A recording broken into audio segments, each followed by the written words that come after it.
Big, rich, big, rich, big, rich, big. So where to begin? The bipolar goon in a padded room, consumed by the coming doom. The return of Christ at noon split the world in two. Dude pursued the cool until he ruled in 2077. His life's due. The tomb of the devil erected in my room. He resurrected and reunited with the fools, the Hutus in 94 and Ouagadougou in 2016. I see the clues, the Ku Klux Klan in the form of the neighborhood crew.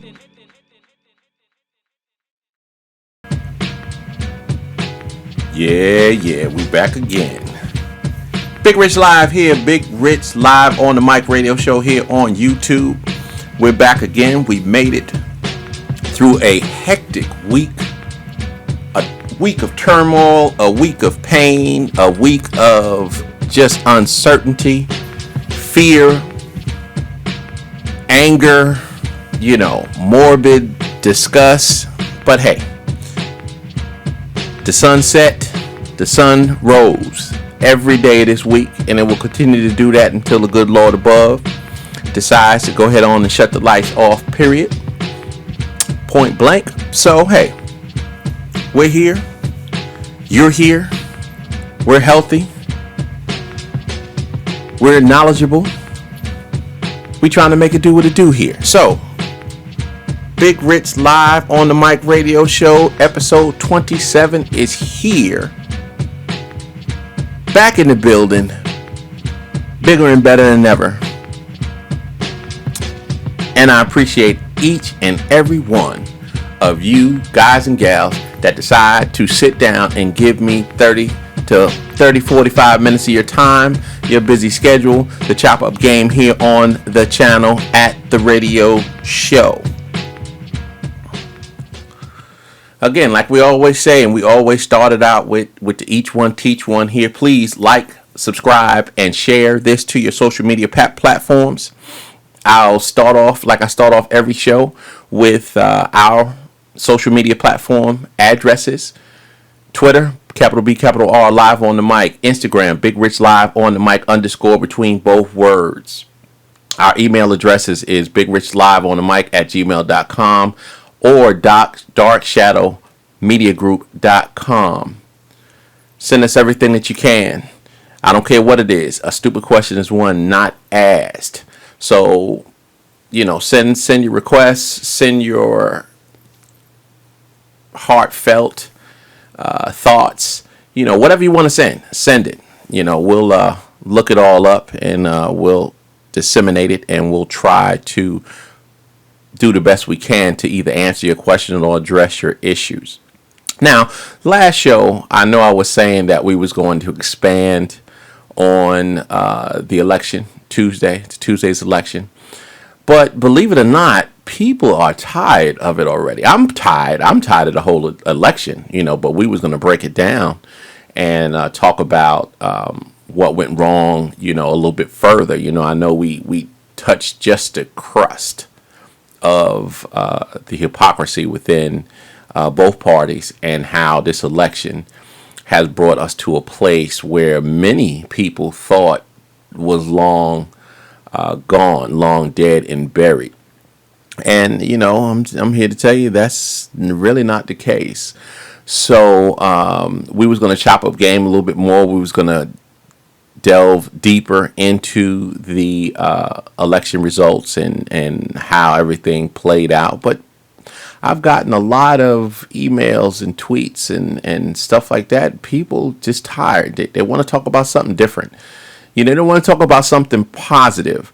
And I'm all for being positive also. But, you also have to be realistic. But I do understand the fatigue, the pain, the hurt that a lot of people feel. On both sides, really. But I do also realize that, okay, this is the Big Rich Live on the Mic radio show, but I'm nothing if you guys and gals don't come back, so I hear what you say. So we'll talk about, what we was going to talk about today. We'll talk about that maybe Wednesday or next Saturday show. People are sort of numb to it right now.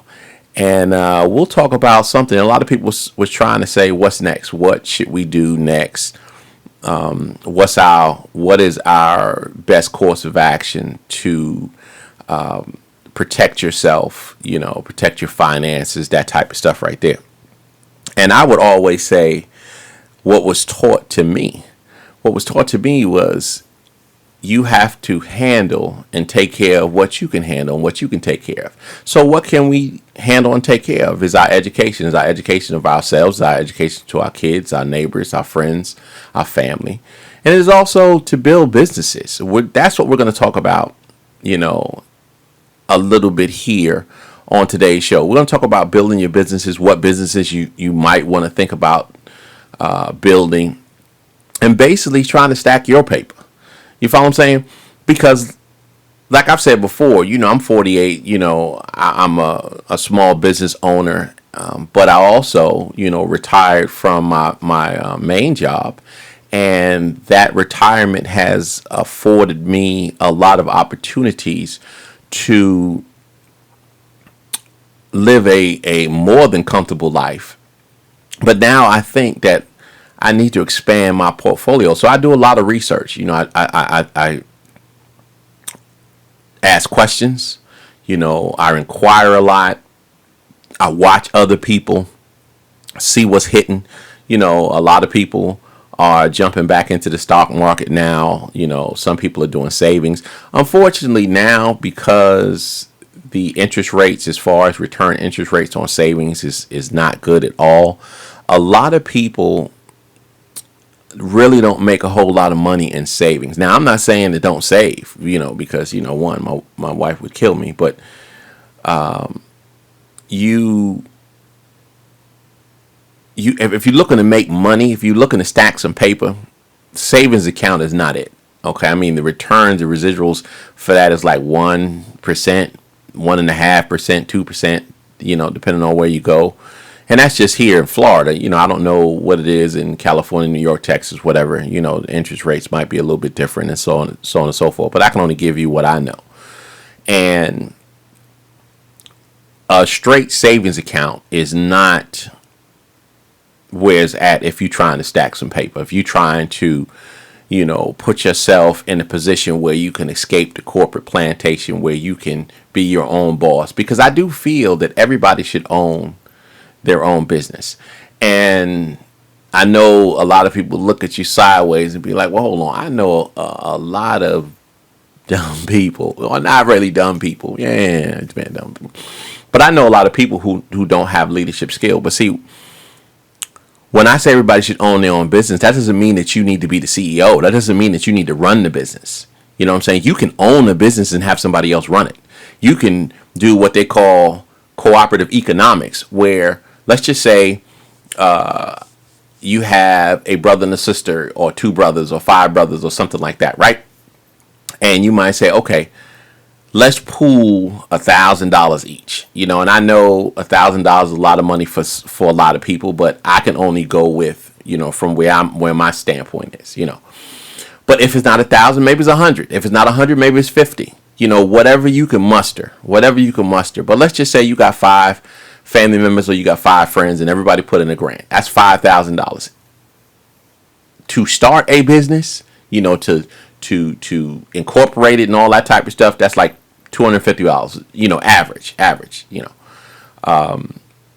Then you have to find, before you incorporate anything, you got to find your concept. There are many things that you could put in your portfolio that you might not think is a good business, or you might not think is something that I can, not necessarily or positively, put forth. But let's just say, okay, we have, out of these 5, before we even get to what type of businesses, let's just break down the 5 thing, and we talk about and we address the fact that everybody, is not capable of running a business. Now, you notice I didn't say everybody should run a business. I said everybody should own a business or be part of a business where you are a member that makes decisions. You are in the decision making process. So you got 5 people. Let's just say out of the 5 people, 1 or 2 are of leadership quality. 1 or 2, or maybe all of them are labor oriented. Then, and when I mean labor oriented, I don't mean the ones that build and toss the bricks. Not necessarily. I'm talking about when I say labor. Like you might be a leader, but this person right here is a doer. You follow what I'm saying? So, okay, I'm the leader. This person is a doer. Maybe 2 other people are finance people, so they can control the money and make sure the money gets where it needs to be. That type of stuff right there. So let's just say I'm the doer. Okay, I don't even have, or I'm not, how would I say, not comfortable in a leadership role, right? Then you'd be like, okay, well, fine. I own a business. I'm just not the CEO or the COO or the CFO, whatever the deal is. But I am a general partner. I am a partner where the residuals are coming in. I'm getting the same amount that everybody else gets.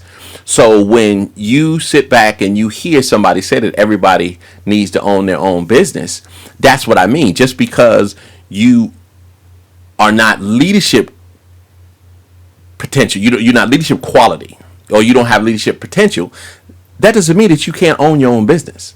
And that's the thing, with the internet blowing the way it is, so much e-commerce and ebooks and all of that type of stuff, and that you could do anything. You could be a distributor where I find this, and I have a market, or I know how to get to a market to get this to that. I can be a distributor. I can be the middleman, if you will, where I take a little bit off the top, enough to keep me rolling, but I'm still giving the price or the product at the price that is beating local distributors. I'm talking about big Fortune 500 distributors. Have you ever noticed that a lot of, now you still got your Walmarts and your Targets and your Costco's and all that type of stuff. So I'm not talking about that. But you ever notice there is a lot, like look at bookstores. We used to have bookstores all over Central Florida. We used to have bookstores all over Central Florida. All over Central Florida. Now we have one company, which is Barnes and Nobles. That's it. Borders, the rest of them gone. I come to find out that it's just easier for them to stack all their books on a website and leave them in their warehouse, and then be the middleman, if you will. So you go on their websites, order your books. They then take them from wherever they have them, or they have a source somewhere else, and then they are the middle persons. So what I would suggest people do is get together with people who you trust, who you know, who you feel that are like-minded as you, and discuss cooperative economics, because that's where it's at. That is where it is at. The time that you need millions and millions of dollars to open up every business is gone. And I would even say that it was a myth. I probably would be close to say that it was a myth as far as that was concerned, because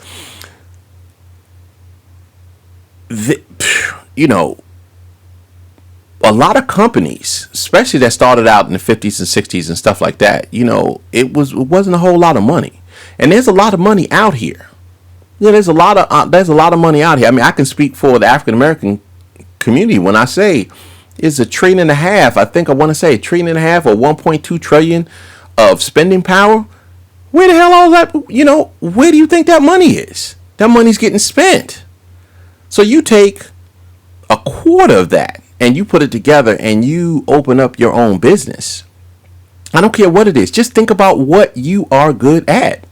And if you feel that you're not good at anything substantial, then you'd be like, okay, well, let me go ahead and take some e-courses, some correspondence courses and stuff like that. Maybe join the Black Business School, for a lot of minorities who really can't afford college, stuff like that. And I'm not, just stumping for that, but there are a lot of programs like that where you can, for a couple $100, you can learn how to open up a business. I know there are programs out that's not even a couple of $100, maybe $99 or something like that, where they guarantee that when you're done, it might be a 4-week course or something like that, and it's all online. It's not like you have to go and sit in the classroom, for the most part, where you could go online, once a week for, let's say, 4 weeks, and at the end of that week, you have a e-business up and running. And even if you have to think about it, you'd be like, well, I don't know if I can get something on and popping, in that 4 weeks, but at least you know how. At least you could be like, okay, when I come up with my idea, or when I feel comfortable enough to come up with my idea, then I can go ahead and put all my teachings in place and then open me up something.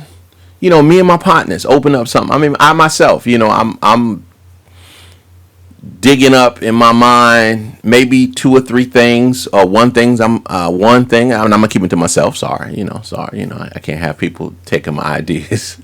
But one of them, I will say, one of them is going to be e-business, and it's going to be across many states and many cities, where we'll come in with a group mindset, cooperative economics, where it's I put the money up, they do the product, and then we split the take 50-50, that type of stuff right there. But it's also things that are closer to home, where I'm going to sit down with my boys here within the next month or so, probably after the holidays, and we see where everybody at, and we'll kick in some dollars, and then come up with something, even like I said, even if it's $1,000 a piece, we'll come up with something, because the fact of the matter is, life waits for no one. Money waits for no one.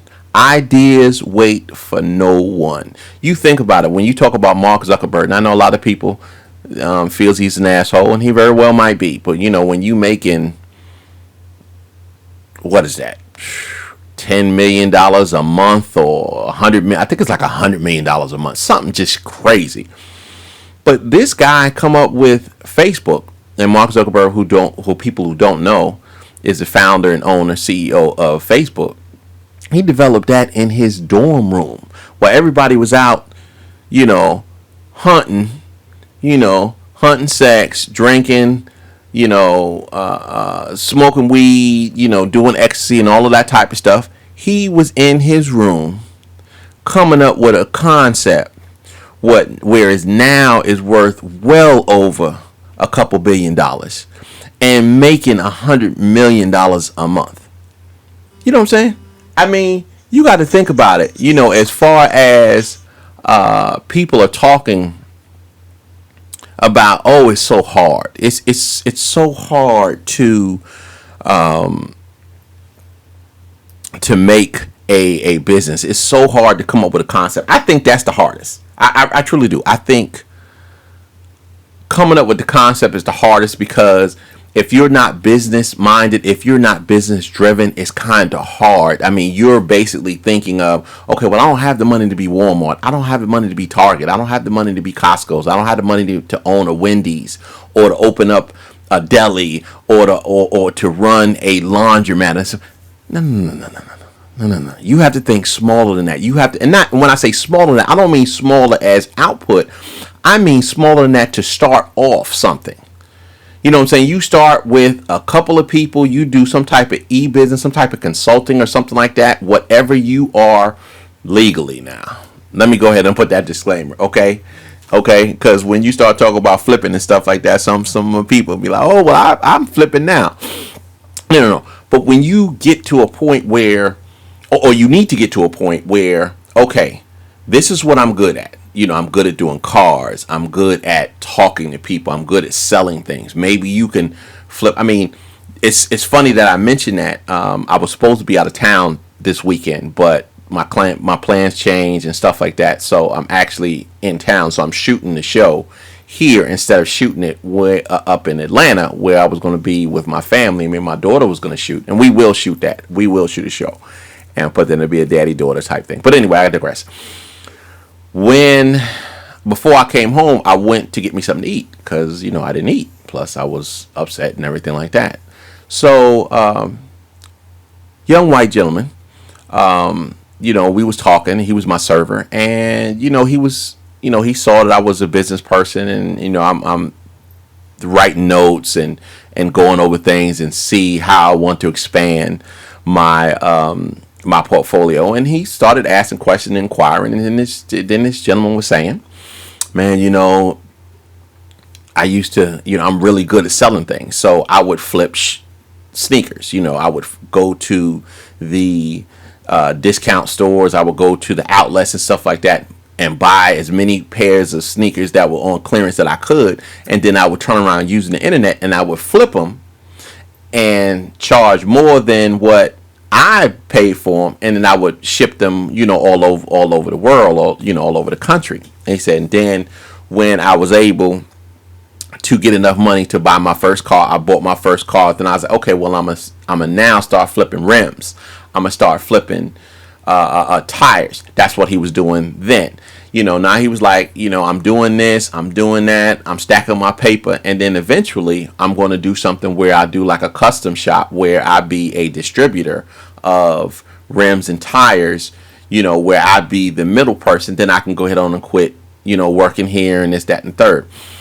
So I was just thinking, I was like, and I was like, this is what I'm talking about. You know what I'm saying? If you use the time that you are bitching and moaning about your boss, about your coworkers, about your company, if you use that time to, how would I say, if you use that time to be productive, proactive, and just write things down, you'll probably write down 100 things, and 99 of them will probably be bullshit. You probably sit back and be like, dude, I can't do this. You probably be like, man, I can't do this at all. But that one thing, that one instance where you be like, you know what? I can do this. I mean, one of my boys, Steve. What up, Steve? He does that. He was able to work. I mean, when I met him, and it's probably going on about 6-8 years, something like that.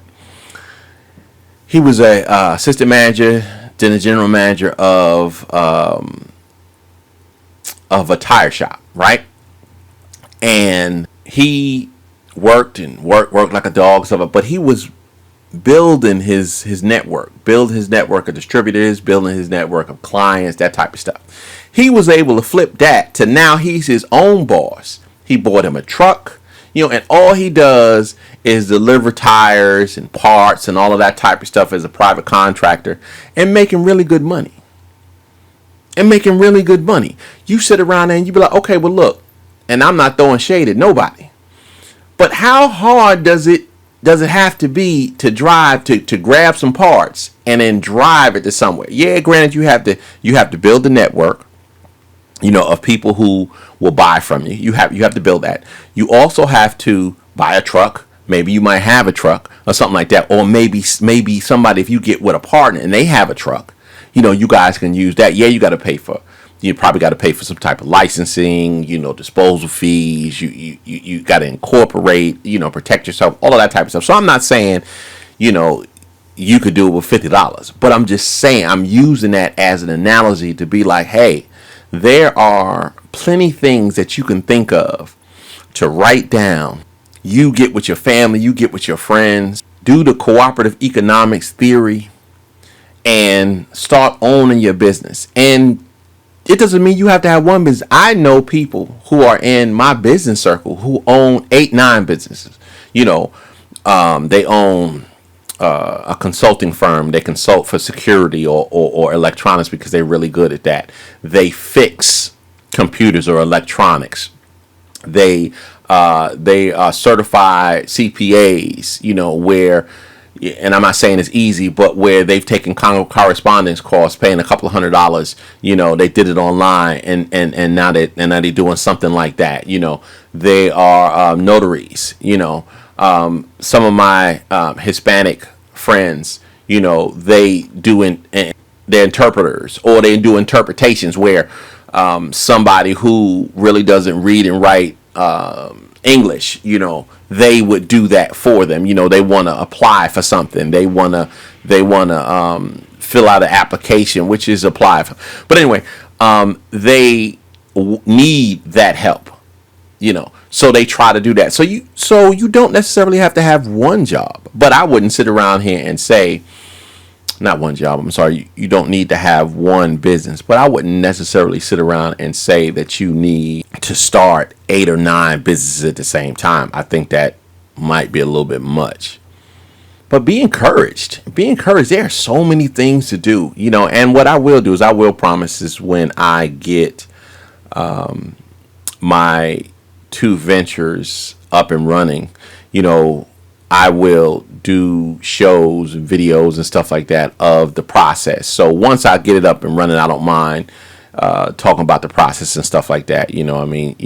Any good business person don't put their business model out before their business is up and running. That's just silly. That's just really silly. But that is the homework that I want people to think about, that I want you to consider within the next 5 days, 4 days before Wednesday's show, and put it down below. What you've come up with. Don't, I'm not asking you to do what I just said I wasn't going to do. Put your whole business plan out there, but whatever you come up with. And the thing is, if you want, we'll do it the legal way. If you want my advice as a small business owner myself, and you want to run something by me via email, you could do that, and I'll definitely get back with you. And if I don't know it, then I'll ask my lawyer or my consultants and stuff like that, because I do not know everything. Okay, at all. I learn every day, and that's one of the best things about living, is that I am committed to learning something new each and every day, good, bad, or indifferent. If I made a mistake or something like that, I make sure that I learn from those mistakes. And basically, it's about life. You're going to make mistakes. Excuse me.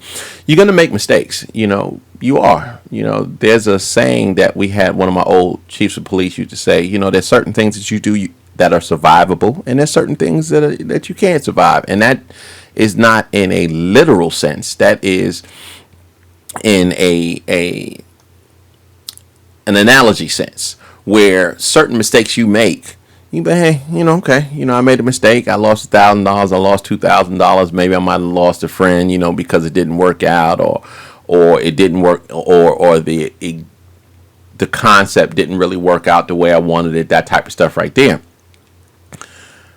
And then there's stuff that you have that you won't survive from, where you've put your life savings in something because some clown called you on your cell phone or knocked on your door, a telemarketer, and got you to sign over your inheritance, or sign over a large portion of your a large portion of your savings, and now you just stuck. You follow what I'm saying? So I always say this: stay encouraged. Come up with something. Come up with something that you can call your own, and reach out to people. You'd be surprised on some of these, chat groups and applications that are social groups and stuff like that. Meetup.com is a really good application to sign up with, where you can not only network, but you can join groups of like-minded people to throw ideas back and forth. And LinkedIn app is great. I think I have like 500 or 600 contacts and stuff that we chop up game all the time, and throw ideas back and forth and try to help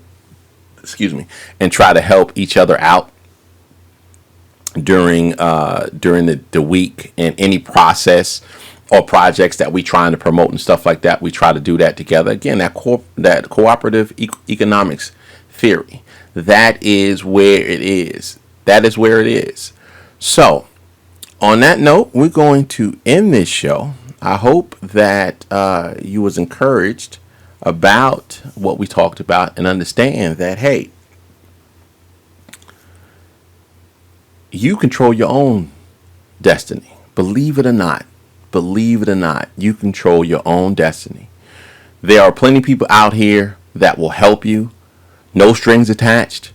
There are plenty of people here that are looking to expand their portfolios, and as long as your concept is feasible, they're down to do business with you. I'm one of them. Drop me a line if you want to talk business. If it's feasible and it's something where we can do together, and nobody should be their first time trying to jump into something where they want to make $1 million. It really doesn't work that way. But as long as you're making some type of profit, or you're seeing that the business is moving in the right direction, hit me up. So again, I'm going to end this show, and I'm going to give our email address again. It's a Big Rich Live on the mic at gmail.com, or Dark Shadow Media Group at gmail.com. Twitter, capital B, capital R, live on the mic.com. Instagram, Big Rich Live on the mic, _ between each word. And then we got our websites. I keep forgetting about our websites. It's www.bigrichlivonthemic.com and www.darkshadowmediagroup.com.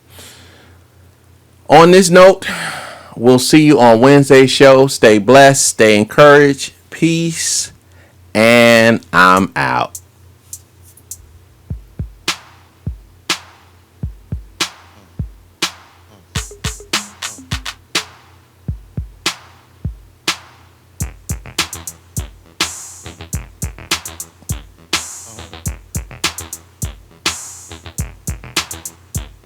Buck wild.